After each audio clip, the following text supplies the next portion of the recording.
So the room we're in here, I used to call the sort of non-911 room, the water-cooled room, the Transaxle room. But obviously it's evolved. Now it's just cars that don't fit in the garage or cars that are on rotation. So essentially, like I said earlier, one was not enough, and I'm all about variety. Front-engined, mid-engined, rear-engined, air and water-cooled. So what better place to start than this oak green metallic 1978 Euro Series 1 928. For those of you that know, back in the day, the 928 was penciled out to be the 911 replacement. The big boys in Stuttgart, Zuffenhausen, had decided the iconic 911 by 1977 had run its course. And what the customer really wanted, or what Porsche thought the customer wanted, was something of more like a Grand Tourer. So they basically did a front-engine, water-cooled V8 transaxle car, which ironically, this car, the 1978 Series 1 928, was voted European Car of the Year in 1978, I'm sorry. And I'm not talking sports car, it was European Car of the Year. I really love the 928. I just got back from a road trip with my baby Hannah where we put about 500 miles on my other 78, driving out into the high desert. They've got just enough torque to actually be fun to drive. They're light enough to be nimble. They handle surprisingly well when they're correctly set up.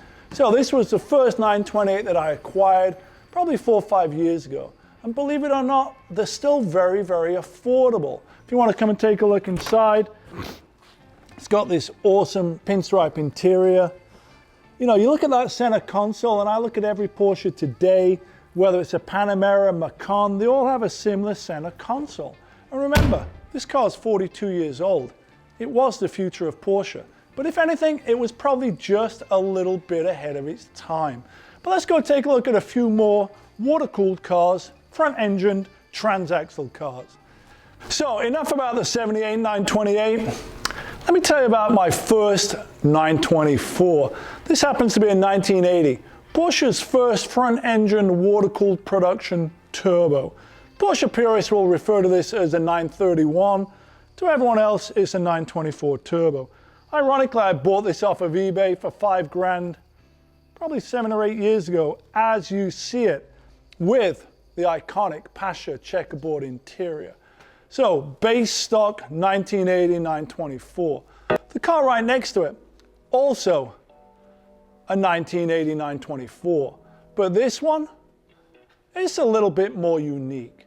It's a little bit more special. It was actually an Al Holbert dealer-installed kit. For those that don't know, Al Holbert was a Porsche factory race car driver in the 70s and 80s. He actually had his own dealership, and the dealership modified this wide-body kit based on the factory Le Mans class-winning 1980 GT4R. So it's a wide-bodied fiberglass kit, which looks to me really, really awesome. Got the plexi headlight covers. Underneath it though, it's still bone stock 1980 924 turbo. Next to it though, is perhaps the streetable holy grail of all 924 turbos, the 924 Carrera GT. Not to be confused with that V12 motor 924 or V10 924 Carrera GT that came later. The 1980 924 Carrera GT is a car that Porsche made 406 of them, based on the stock 924, but widened, horsepower increased to 210 horsepower, still with the dogleg 901 transmission. Ironically, this was a car that I also acquired in Australia. It had been in Japan for a long time, went to Australia, and I shipped it halfway around the world. It was a car that was on my wish list, but I wasn't actively looking for one. The car found me.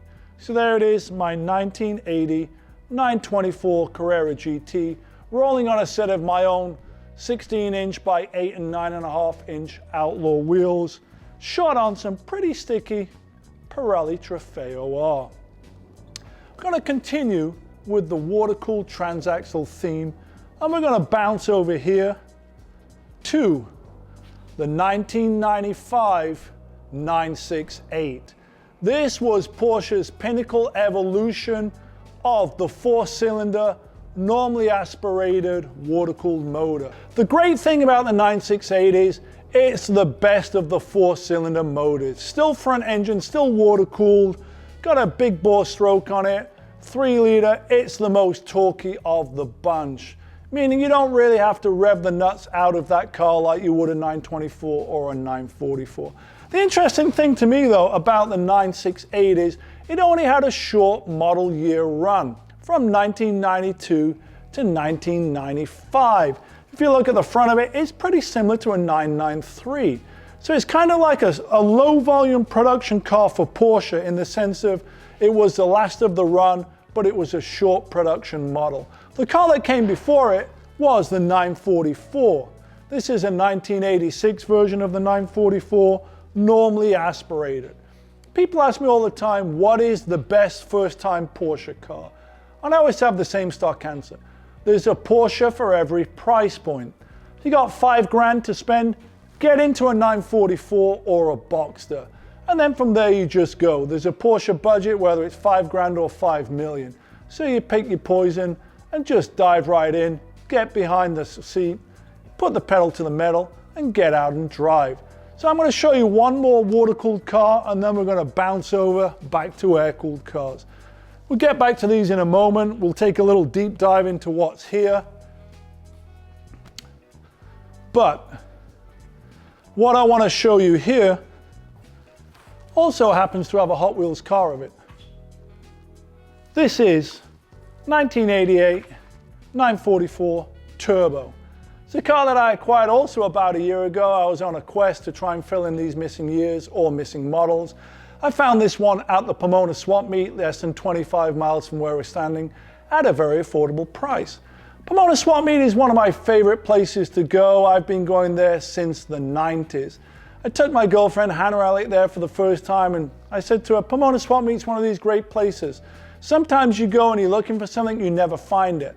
Other times you go, you're not really looking, and that was what happened here. They had about 8 Porsches available that day. This was the only one I was interested in.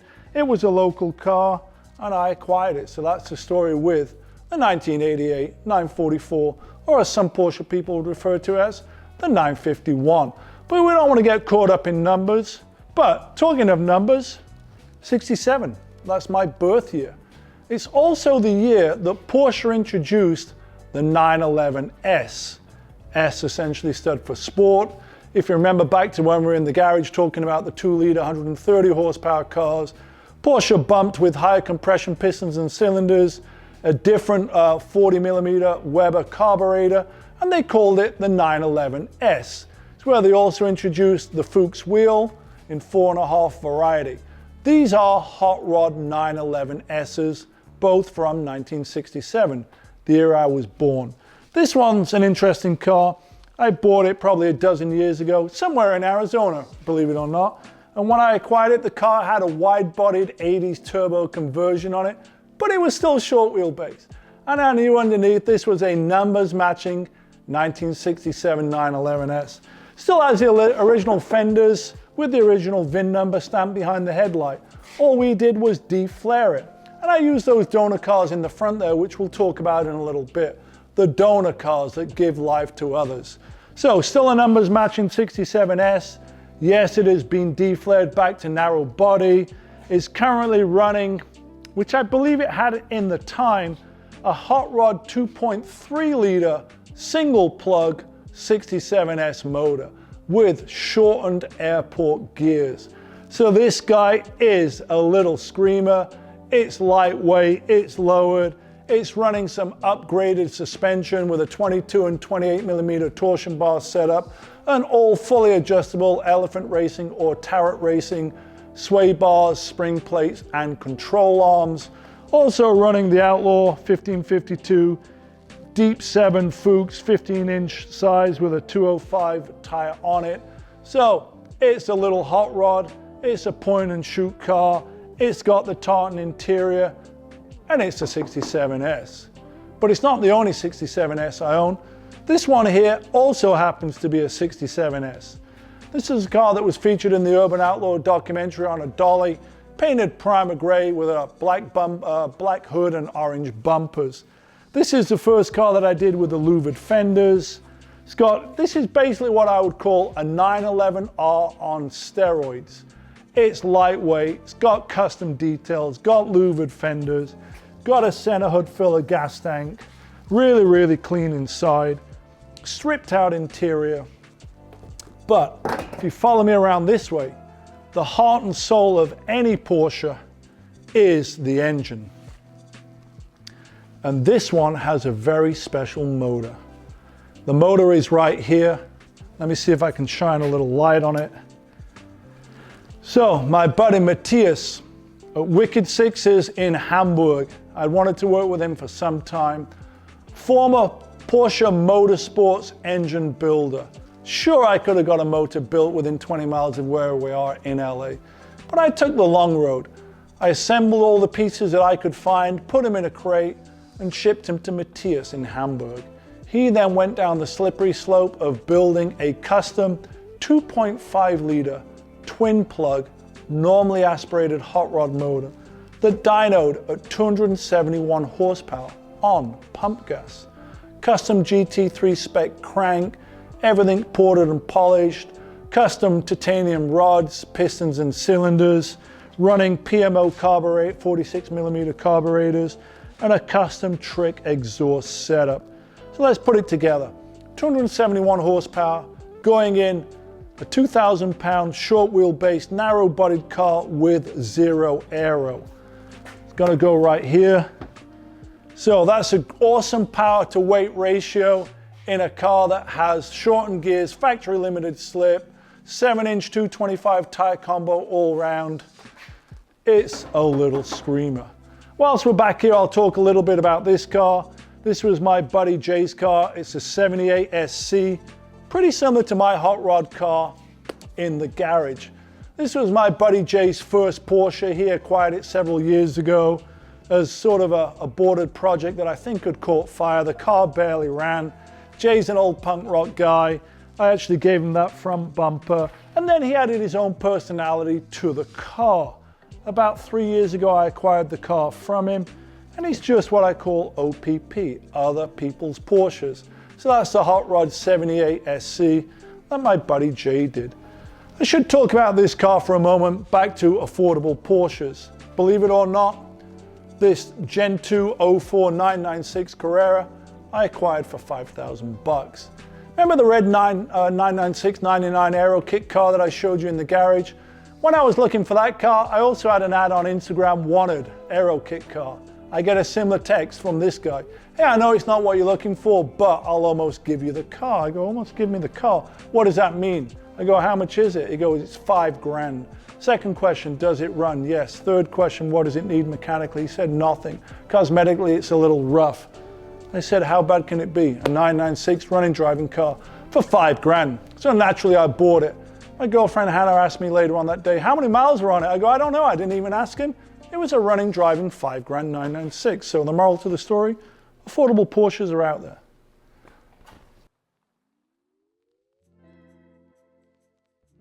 Let me tell you about my most performance-orientated build to date.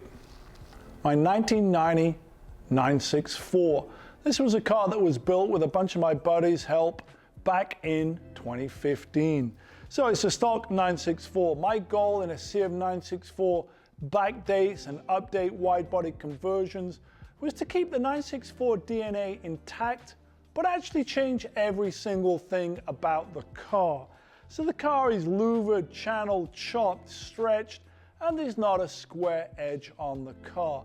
I suppose the most defining signature feature are probably the individual steel stamped front fender louvers, which, remember, back in 2015, Porsche had yet to release the GT3 RS. So this was something the factory had never done. And remember, I did it on my 67S back in 2012, 2013.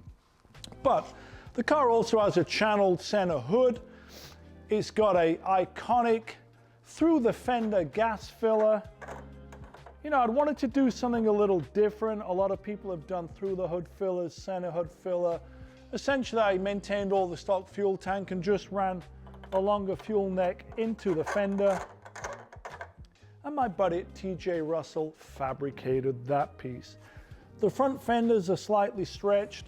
One of the details is super subtle. The rain gutters have been deleted. The roof has been channeled 12 inches to match the channel on the hood. And that contour line continues all the way through to the customized 3-liter turbo tail. The flares are slightly stretched. It's running on the 17-inch Outlaw wheel. It's running on KW Club Sport coilover suspension with a Brembo Club Race package brake program. So the car weighs 2,560 pounds as you see it, but we got to talk about the motor. Has a 3.8 liter RS spec 993 converted motor that the guys at BBI did. So you got to figure well over 300 horsepower and a car that weighs 2,560 pounds. All painted by my buddy Matt Bound across the road in my chop shop in what we refer to as Outlaw Slate Grey. Slightly darker version to the original factory Slate Grey. Inside it's kind of minimal. It's got red boucle carpeting and it's pretty stripped out. So this is one of my favorite builds and it drives like a GT3. Next to it is a 914 that I bought on a budget, which I debuted at the SEMA show last November. Long story short, the guy that I bought it from, Felix Holst, used to work at Hot Wheels. He's a car designer. I was invited to display a car at SEMA with Mobile One, probably 3 weeks before the actual SEMA show. Oh, Willow's walking through. There's a new puppy dog doing the rounds. Anyway, my friends at Mobile One basically said to me, hey, 3 weeks before, do you want to show a car at SEMA? Long story short, I said, I don't have anything, but I have an idea. I showed him a couple of sketches that I'd done on this car, which I will also show you. And then my buddy Felix and I basically put the car together in 3 days. We did a cosmetic makeover, but it was all done old school way with vinyl and paper tape and then rattle canned. So we were basically $500 worth of materials, 3 days of labor, and the car went to SEMA where it was a big hit. So that is the story with the 914. I'm not one of those guys that's great at Photoshop or Illustrator, so how I came up with the concept was I literally took a photo of the car, printed it out, put some post-its on the roof, and then started sketching. But I should take you around this side and show you why I first bought the car. Felix had the car advertised on Craigslist. I didn't really need a 914, I already had one. But there was one thing that I loved about it. He changed and put a yellow door on the car, and there's a funny story behind that.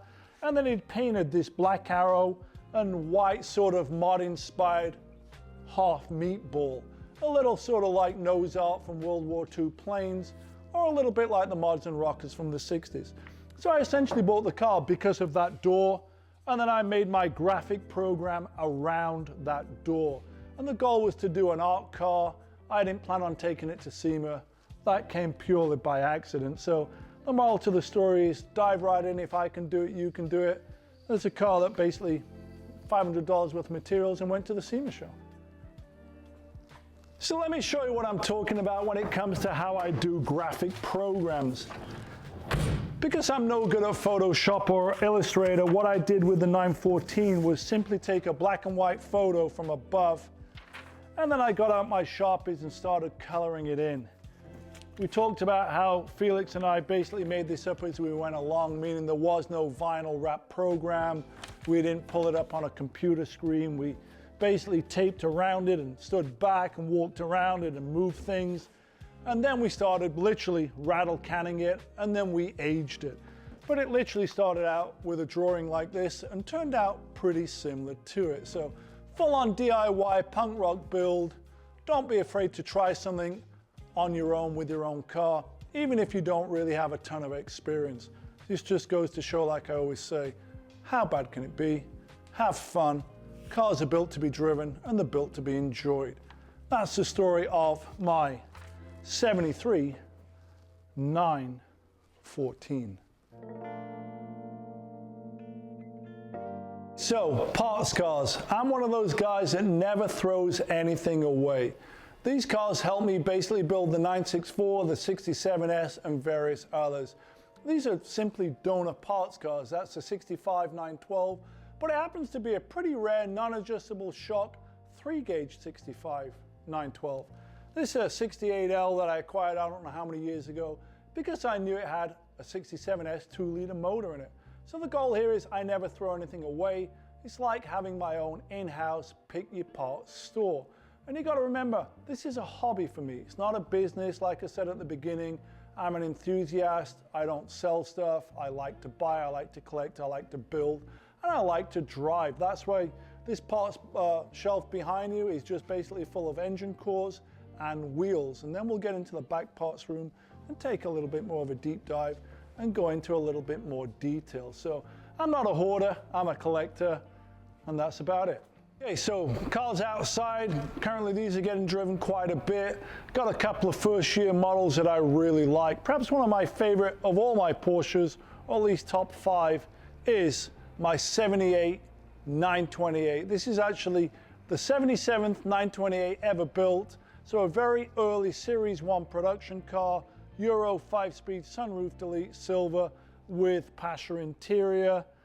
It actually drives awesome. All the underpinnings have been redone, new suspension, all new bushings, Bilstein shocks. It's just a great performance handling car.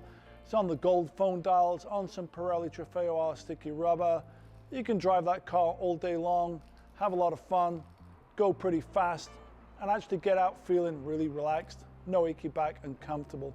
Plus it's in an awesome color of pasture checkerboard interior, silver exterior, and gold wheels. Next to it, also one of my faves. This was my New York car. At one time, I actually had this car living on the streets in New York City. It's a first year 1992 968, lowered on KW Club Sport suspension. It just is, if Darth Vader drove a 968, it would be that car. Really an undervalued car, a great handling car, and somewhat difficult to find a first year car that's a coupe in, you know, sort of what I would call streetable track condition. So that concludes this part of the Porsche tour. But there's a couple of cars in my collection that are non-Porsches, and let's start with the 75 AMC Hornet. This wasn't a car that I was looking for, but I do have to back up. I'm known as a Porsche collector and enthusiast, but over the years I've owned a lot of non-Porsche cars. At one time, back in the 90s, I had a 65 GT 350R Mustang with a 351 Cleveland and a Richmond 5-speed attached to a Detroit locker. I had a 67 E-type Jag, I had two 69 Super Bs, I had a 73 Lotus Europa, and believe it or not, I also owned a 79 308 GTB Ferrari. Those cars all excelled at a few things, but I found at the time the Porsches basically excelled at everything. So little by little, I got rid of every non-Porsche car, and I was purely Porsche for probably a solid 10-15 years, up until about 2 years ago. Recently I acquired this 75 AMC Hornet. An acquaintance buddy friend of mine who had sold me a 928 a few years before, texted me, said, hey, I'm leaving LA, I need to sell my 75 AMC Hornet, do you know anyone that was interested? Literally an hour later I'd bought the car. It's the original color paint, it's the original interior, it's got the original owner's manual, it's got the original owner's ID card, and it's a lot of fun to drive. It's a 304, only 147 horsepower, 3-speed automatic. So it doesn't really go fast, but you go in style. And that was how I acquired, probably 6 months ago, the 75 Cali Black Plate AMC Hornet. Now, if we come this way, what I do want to talk about is the best of British, Brits abroad, my 1979 Series 2 Lotus Esprit. The Esprit was a car I'd always wanted to own. I had the 73 Europa back in the day, but what I really wanted was an Esprit. And I could talk at great lengths about that car. I found it on Bring a Trailer, was sold as a running driving car. It didn't run or drive off the trailer when I got it. I went down the Esprit slippery slope. You know, it was a lot of trial and error. It's still a love-hate affair with that car. I finally got it where it mostly starts right up, but there's always some little electrical gremlin. Like it's 91 degrees today, but the electric windows don't go down. Last time I drove it, they worked. Today they don't. So it's one of those cars that is fun, it's nimble, it's exciting, but it's always breaking down. And that is part of the charm, I guess, of these 40-year-old Lotus cars. But I still love them. You know, one of my favorites is a Lotus Evora GT. But 79 Esprit, it's nimble. It's actually got a 2.2 litre upgraded motor from the original 2 litre motor. It could just do with just a little bit more power and slightly better brakes. So there it is, Series 2 Lotus Esprit. My recent acquisitions have really been the iconic classic E-type Jag. Back in the day, I owned a Series 1 fixed head coupe 67, perhaps one of the nicest driving E-types. I've recently acquired two of the unloved, ugly duckling 2+2 automatic E-type Jags. These cars today represent tremendous value. The white one is a 1969 inline 6. The one next to it is really the car I'm excited about, the 71 V12 E-type. The goal when I started looking for an E-type was to do a hot rod conversion and ideally find a car with great patina. Like I say, all cars have stories. This one was really too nice to make a hot rod, but it just came to me. I actually bought it from my downstairs neighbor's dad. It was one of those coffee shop conversations. Hey, what are you doing? Hey, I'm looking for an E-type Jag. Raj said to me, you should buy my dad's. And within a week, I'd bought his dad's car, inline 6 automatic. Doesn't necessarily go fast, but cruises great between 70 and 85 miles an hour. Just takes some time to get there. But ironically, it's perhaps Willow's favorite car because she can join Hannah and sit right behind us. So that is the Series 2 inline 6 E-type Jag. So the blue car behind me is a early Series 3 V12 E-type. You gotta remember the E-type Jag came out in 1961 and at the time was the world's fastest car. It did 150 miles an hour. Enzo Ferrari declared it the best looking sports car ever made. That was Enzo Ferrari, and that's what he said about the E-type Jag. So 1971, the inline 6 becomes a V12. Doesn't necessarily have a lot more horsepower, but the engine basically weighs about the same as the cast iron block inline 6 version did. So the goal with the E-type Jag behind me is to turn it into a hot rod, trying to get 400 horsepower out of the V12 motor and matted to a 5 or 6 speed transmission. I do have to give a big shout out to my buddy Alvaro down there in my Jammy, the 305, who found me the car. The car originally came out of the Pacific Northwest, spent quite a few years in Miami, parked outside, where it got this awesome sun-faded, cracked up, and slightly surface rusted patina paint job. And that was why I fell in love with the car. This type of patina is not something that you can really create. The fact that it emerged organically, it's got all the character.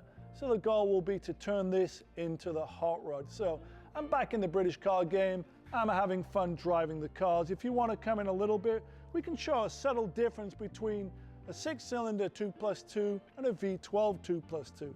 If you look closely at the fenders, you'll notice the fenders on the V12 are slightly flared to take a wider wheel. The arches are cut higher to reveal more of the wheel. So that is the novice guide to tell the difference between Series 2 and Series 3. Inline 6 and V12. Just look at the front fenders. Obviously there are a few other details, but that's essentially the story behind the two E-type Jags. One's the cruiser go-getter, this one will become the hot rod. So stay tuned and see how it turns out. Okay, I'm Magnus Walker. I've had an awesome time sharing my collection with you. Thanks for tuning in, and massive thanks to all the folks at the Peterson Museum for the opportunity. So like I always say, let's get out and drive, pedal to the metal. Cheers and rock on.